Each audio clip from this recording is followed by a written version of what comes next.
Kapasitas dan kompetensi para karyawan kebun menjadi salah satu faktor terdongkerkannya aktivitas perkebunan kelapa sawit dalam mencapai tingkat produkti yang tinggi. Sebab, tanpa fokus dan kompetensi, bakal berdampak pada perawatan kebun yang pada akhirnya berpengaruh pada produksi. Artikel ini bertujuan untuk berbagi pengalaman dari pandangan penulis tentang bagaimana merawat pohon kelapa sawit utamanya pada masa kelapa sawit belum menghasilkan. Perawatan pada masa ini ditekankan pada teknik terbaru, proses agronomi dan dampak dari pelatihan personil dan kompetensi individu yang dibangun di lapangan. Terlebih praktik budidaya yang umum berlaku di sebagian besar perusahaan kelapa sawit, tidak jarang juga ditemukan kekurangan, sehingga pada perkembangannya bisa menyebabkan pertumbuhan pohon sawit terhambat.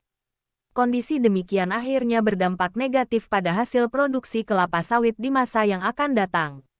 Menjaga produktivitas merupakan salah satu kegiatan penting supaya keuntungan bisa didapat dalam investasi perkebunan kelapa sawit. Meningkatnya kesulitan dalam mendapatkan tenaga kerja yang bagus pula menjadi tantangan yang luar biasa bagi perkebunan kelapa sawit untuk saat ini. Tentu saja guna memperoleh tingkat produktivitas tinggi dengan kondisi minim pekerja, penerapan pola mekanisasi menjadi salah satu solusi.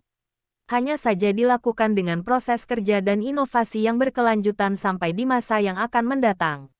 Bisa dimaklumi, bila setiap perusahaan memiliki kebijakan yang berbeda, lantaran mereka memiliki strategi masing-masing di tingkat lapangan.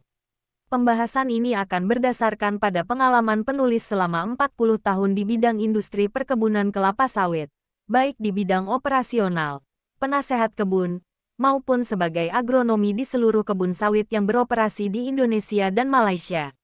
Dalam kurun waktu 5 tahun terakhir, lahan sawit yang tertanam di Indonesia menjadi sangat penting, di mana standar budidaya tidak bisa dikompromikan dalam usaha ekspansi untuk peningkatan produksi minyak kelapa sawit.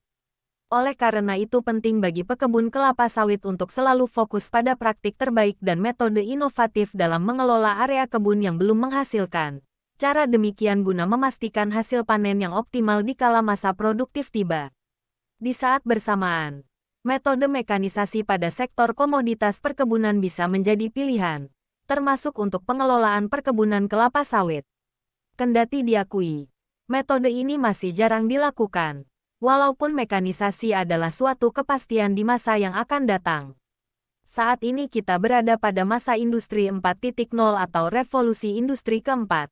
Singkat kata teknik mekanisasi dengan cakupan yang lebih besar, sangat relevan untuk pertanian dan perkebunan.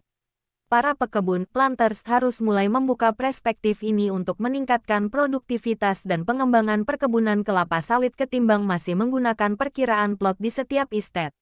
Banyak yang bisa dibahas kaitannya dalam mengukur hubungan sistem komputasi misalnya, guna mengukur tingkat stres pohon karena kekeringan, banjir sehingga bisa mendapatkan solusi yang tepat melalui pemupukan, penerapan biopestisida dan irigasi. Pengelolaan di tingkat nursery juga menjadi dasar pengembangan sawit ke depan.